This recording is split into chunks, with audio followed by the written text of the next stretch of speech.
Ringtone बनाने के लिए आपको तो पहले my name ringtone maker app download कीजिए। ये डाउनलोड हो जाए उसके बाद में आप इसको इंस्टॉल कर लीजिए। हो जाए तो उसके बाद इसको कंटिन्यू कीजिए।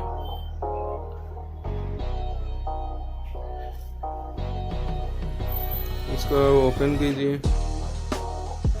इधर देखिए ऑप्शन आ गया माई नेम रिंगटोन मेकर, इस पर आप ओके कीजिए।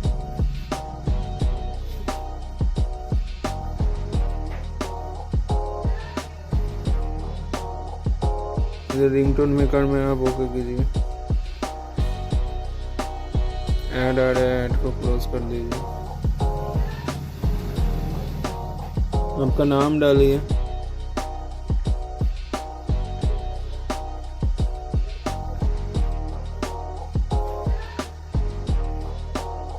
एडजस्ट मीडिया वॉल्यूम आप फुल कर दीजिए।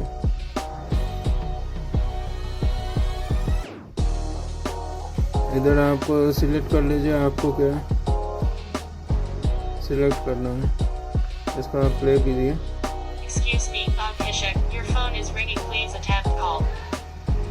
इधर आपका सरफेस आपका जो भी आपको बनाना है, जैसे गाना के पीछे आपको क्या चाहिए,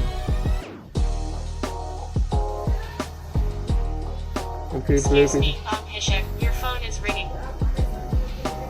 इसको आप क्रिएट कर दीजिए और सेव कर दीजिए। और उसके बाद आपका रिंगटोन सेटिंग में जाके इधर देखिए बीच में ऑप्शन आ रहा है, देखिए ऑप्शन आ रहा है सेट एज रिंगटोन। इसको आप रिंगटोन में सेट कर दीजिए, आपका रिंगटोन सेट होगा।